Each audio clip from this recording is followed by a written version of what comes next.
여러분 안녕하십니까? 의정부폭의 임평순입니다. 오늘은요 평택시로 가보겠습니다. 경기도 서남부 인구 53만여 명의 도시죠. 최근 대규모 산업단지 건설과 주한미군 이전 등으로 새로운 변화의 물결을 맞이하고 있는 도시입니다. 자세한 이야기 나눠보죠. 오늘은 경기도의회 김재균 의원과 함께 이야기 나눠보도록 하겠습니다. 먼저 화면을 통해서 만나보시죠.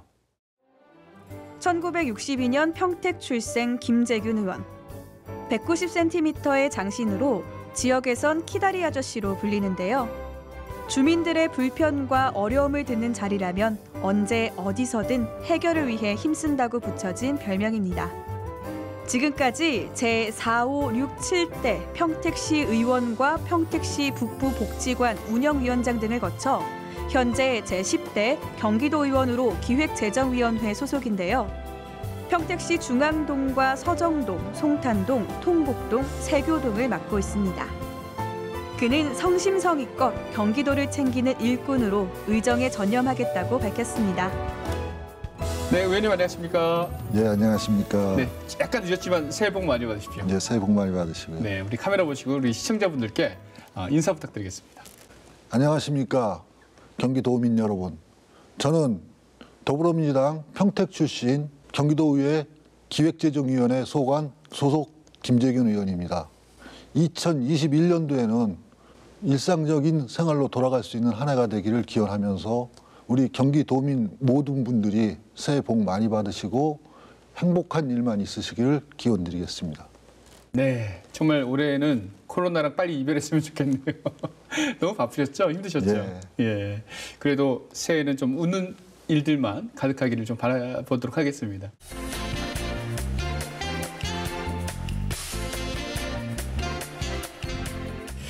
의원님 제가 이력을 보니까요. 4선의 시의원을 하셨어요. 평택시에서. 네. 그다음에 경기도의원까지 이렇게 진출하셨는데 주민들의 신임이 굉장히 두터운가요. 왜냐하면 평택시 하면은 안 그래 아무래도 경기도권에서 보수색이 좀 짙은 그런 지역인데 비결이 뭐세요? 4선까지 하신 비결. 글쎄, 제가 살고 있는 지역도 이 군부대가 있는 데는 좀 보수적인 성향이 있는 게 많은 것 같아요. 아, 그래요? 네. 네. 휴전선 근처에 있는 분들은 굉장히 보수적이잖아요. 그러네요. 네. 그런 부분에서 저희도 미군 기지가 있으면서 도시가 형성된 지역이기 때문에 보수적인 성향이 상당히 강합니다. 네. 그 지역에서 함께 많은 대화하고 소통하고 그분들이 많이 그래도 신뢰를 하고 믿음을 줬던 것 같습니다. 네. 어쨌든 지역에서 나고 자란 분이라 우리 지역민들도 굉장히 많은 응원을 더해 주시는 것 같은데 이제 본론으로 한번 들어가 보도록 하겠습니다. 네. 경기도 최대 규모의 산업단지예요. 평택이 네. 정말 일이 많습니다. 지금 브레인시티 조성 한 10년 묵은 이야기잖아요. 지금 네. 한참 진행이 되고 있는데 어떻게 되고 있습니까? 설명 좀 부탁드립니다.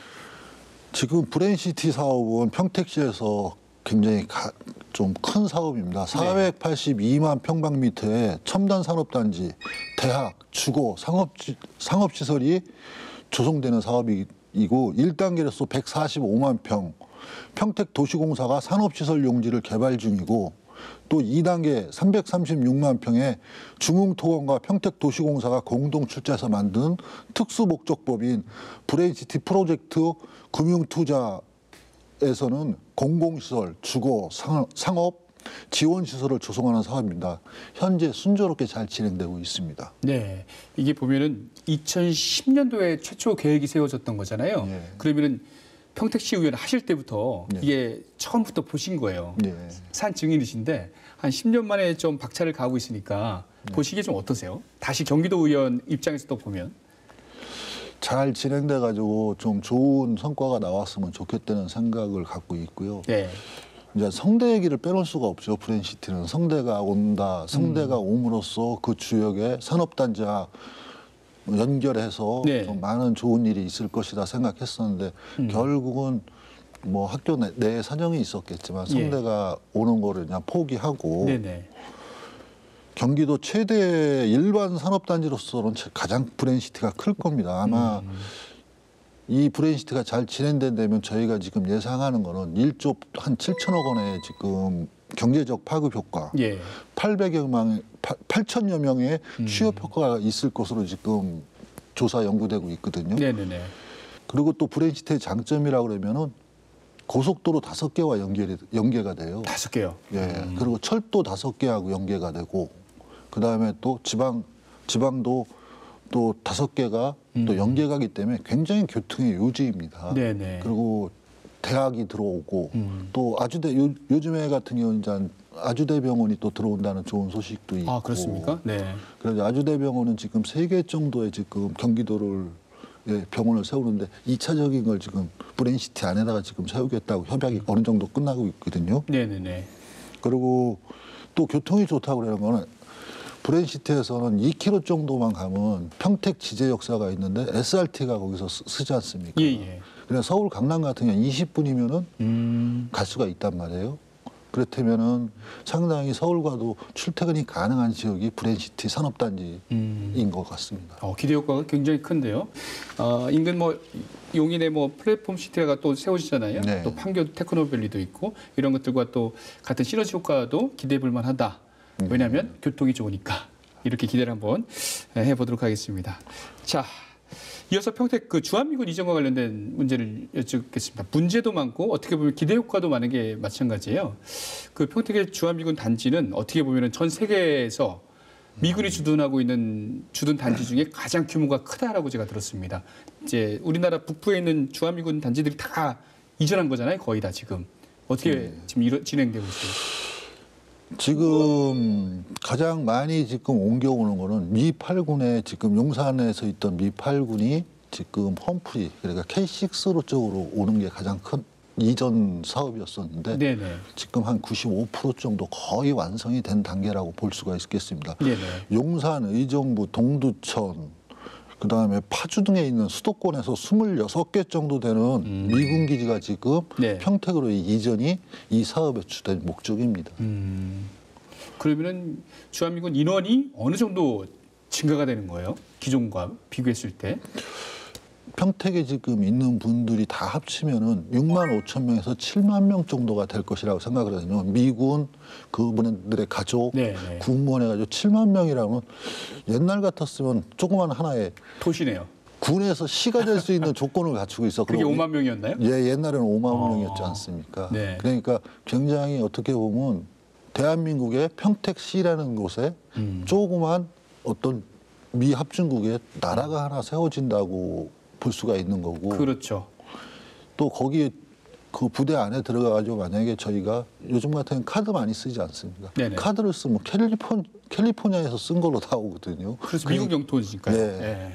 그런 부분이었다면 그분들하고 어차피 한 지역에서 살 수밖에 없는 평택 시민들은 많이 소통하고 서로를 이해할 수 있는 그런 방향으로 갈 수밖에 없을 것 같습니다. 평택 안에 작은 미국이 이렇게 세워지는 것 같은데 어쩔 수 없는 또 주한미군과의 협력이 굉장히 중요하잖아요. 네, 그렇죠. 계속해서 평택 시민들과 소통하는 또 평택 단지가 주한미군 단지가 평택시만의 또 책임이 아니잖아요. 국가적인 그렇죠. 차원이기 때문에 어떻게 보면은 인근에 있는 주민들하고 계속해서 문화 교류가 이루어져야 되지 않나. 그래 경제적인 효과도 파급 효과도 일어나지 않나 이런 생각이 듭니다.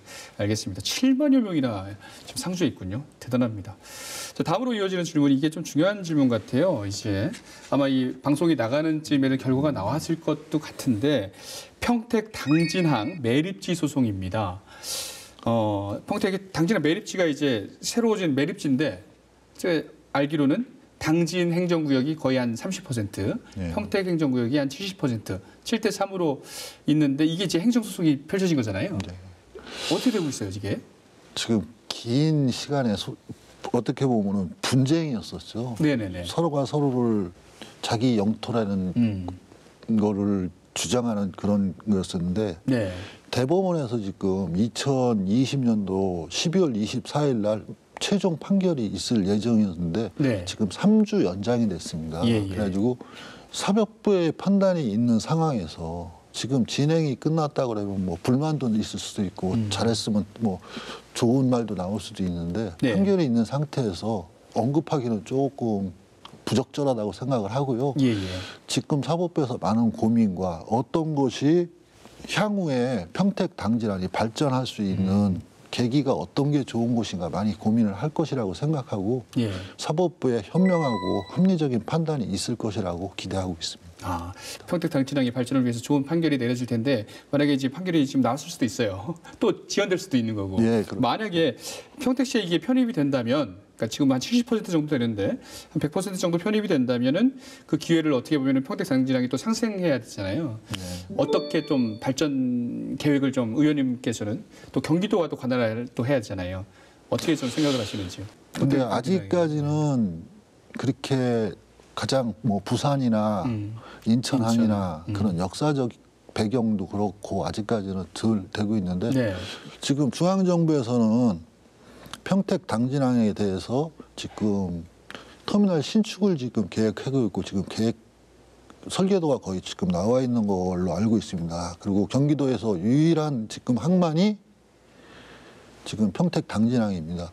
원래 인천 직할시로 떨어져 나가기 전에는 인천항과 평택항이 있었기 때문에 두 항을 했지만 지금 이제 인천이 직할시로 떨어지는 바람에 네네. 경기도는 유일한 항만인데 물론 중앙정부에서도 관심도 있어야겠지만 경기도에서 관심도 굉장히 중요한 좀 관심을 가져야 될 중요한 시점이라고 보고 예. 지금 평택 당진항에서 가장 지금 시급하게 분쟁이 끝나고 나면 해결해 줘야 될 게 하나 세관의 문제라고 봐집니다. 세관이요?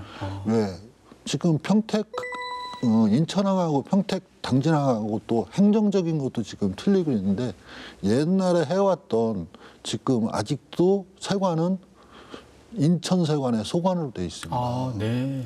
그런 거는 행정상으로도 좀 분리를 해줘가지고 독립세관으로 좀 만들어줘야 될 필요가 있지 않나라고 지금 생각이 됩니다. 그래야 또 완전한 독립 기관으로 모두 설 네. 수가 있으니까 그 점은 어떻게 보면 경기도와 또 이렇게 또 인천시 정부에서 이렇게 삼박자가 잘 맞아야겠네요. 네, 그렇죠. 알겠습니다. 그게 가장 시급한 것 같네요. 어떻게 보면. 일단 분쟁이 지금 예. 발등에 떨어진 불이지 않습니까? 그러네요. 그러니까 사법부에 좋은 판단이 있으면 거기에 또 순응하고 네, 또 네.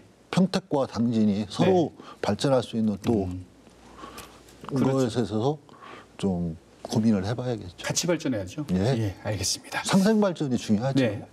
자, 평택에 대한 이야기 다시 나눠보죠. 이제 구도심에 대한 고민, 의원님께서는 사선 의원까지 쭉 하셨으니까 또 낳고 자랐으니까 고민이 많으실 것 같아요. 또 정치하시는 입장에서.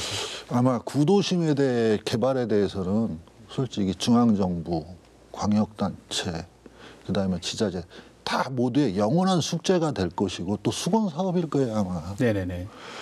구도심은 그냥 냅두면 점점 슬럼화되고 있거든요. 네. 지금 도시 기반 시설, 그다음에 안전성, 그리고 교육 환경, 환경의 취약성 이런 모든 것이 점점 나빠지고 있기 때문에 거기에 살고 계시는 분들은 희망을 얘기하기는 굉장히 힘들다고 생각을 합니다. 네네네. 아마 한때 한 10여 년 전에 뉴타운 사업이라고 그래가지고 대한민국을 광풍처럼 한번 휩쓸고 지나갔는데 거의 성공하지 못했습니다. 네.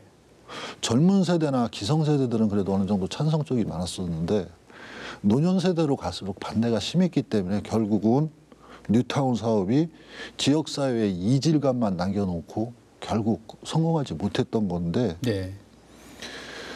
솔직히 젊은 세대나 기성세대들은 뉴타운 사업을 했을 때 그 기간이 2년 반에서 4년 정도를 기다릴 수 있고 또 앞으로 살아갈 날이 있기 때문에 희망이 있었거든요. 네네.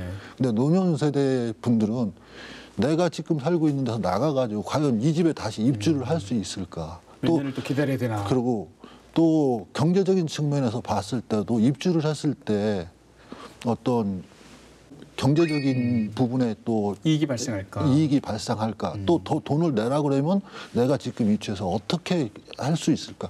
그런 부분이 굉장히 문제였었다고 생각을 하거든요. 네네. 그래서 결국 뉴타운 사업이 실패로 가다 보니까 지금의 구도심에 지금 슬럼화를 눈으로 보듯이 뻔히 알면서도 어떻게 할 수가 없었던 부분이거든요. 네네네.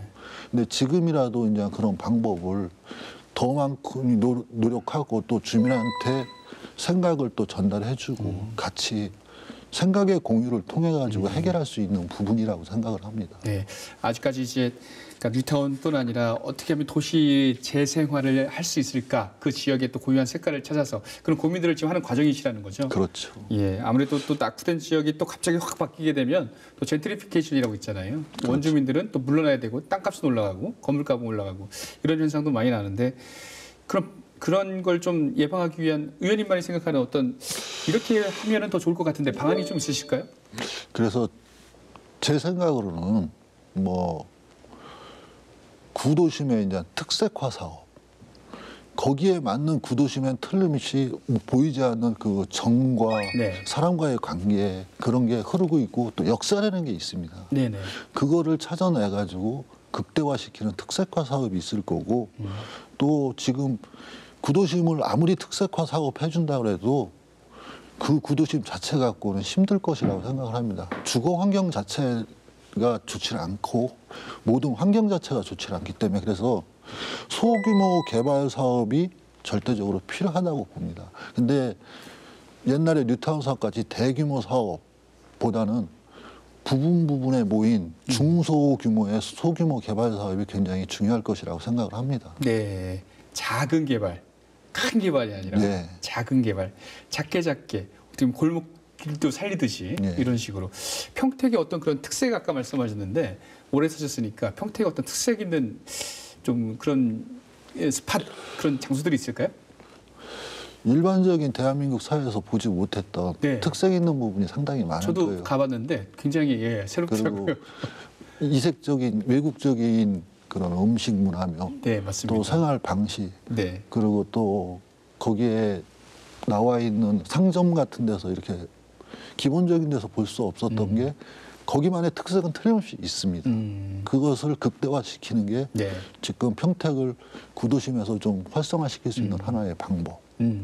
그리고 아까 사회자님이 젠트리피케이션에 대해서 말씀을 하셨는데 지금 살고 있는 구도심에 살고 있는 분들 매우 중요한 역할을 했고 지역을 유지했던 분들입니다. 이렇게 쫓겨나듯이 하는 개발은 절대로 안 절대 안 된다. 된다. 예.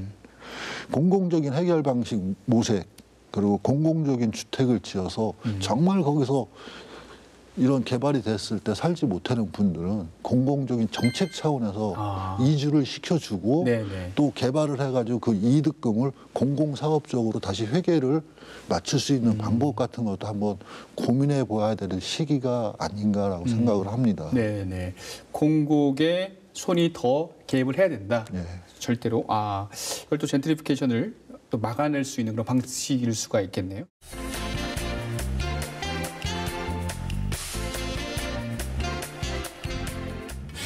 자, 이제 경기도에서는요, 이제 우리 평택이 워낙 또 규모가 넓고 할 얘기가 있어서 이제 평택 이야기 많이 나눠봤는데 이제 기획재정위원회 소속으로 지금 활동을 하고 계시잖아요.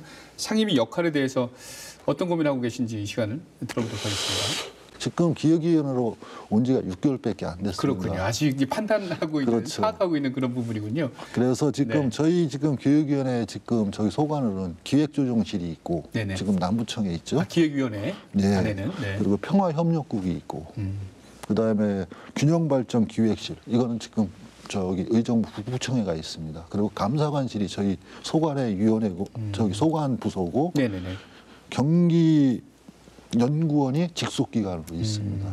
근데 좀 제가 지금 봤을 때 좀 이해가 안 되는 부분이 상임위원회인데 구군 지금 또 균형발전 기획실 같은 경우는 지금 두 군데로 지금 또 상임위원회가 두 군데예요.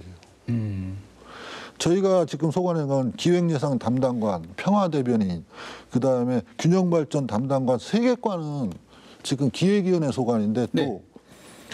균형발전 기획실 지금이 7개과인데 네. 7개 담당관실로 되는데 안전행정위원회에 또 행정관리 담당관, 회계 담당관, 비상계획 담당관, 그다음에 국정협력 담당관 4개과는 또 안전행정위원회로 가 있어요. 네. 국 하나가 위원회 하나가 맡아야지 기본적인 전체적인 거를 보고 또 협의하고 또 할 수 있는 부분인데 위원회 두 개로 국 하나가 쪼개져 있기 때문에 굉장히 좀 국 하나가 두 개 위원회에 소관이 돼 있다. 좀 제가 봐도 좀 이해가 안 되는 부분입니다. 이거 빨리 좀 문제가 되면 이제 건의하셔가지고 네. 의회에서 좀 풀어야 될 문제인 것 같고, 그렇죠? 물론 이게 지금 가장 풀고 싶은 문제이십니까? 좀 그런 부분이 있고 네. 경기도 예산을 좀 공정하게 볼 수 있고 네.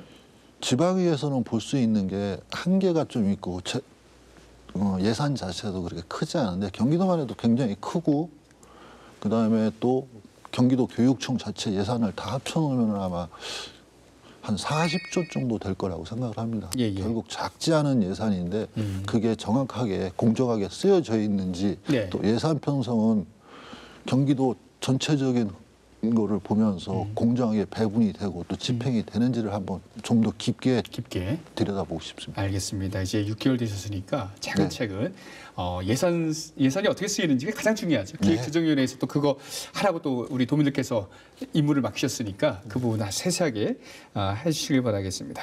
자, 의원님 제가 또 이게 보니까 우리 김 의원님의 목표가 선거철만큼 뛰는 정치인이라는 제가 표현을 봤어요. 선거철만큼 열심히 뛰는 정치인이다.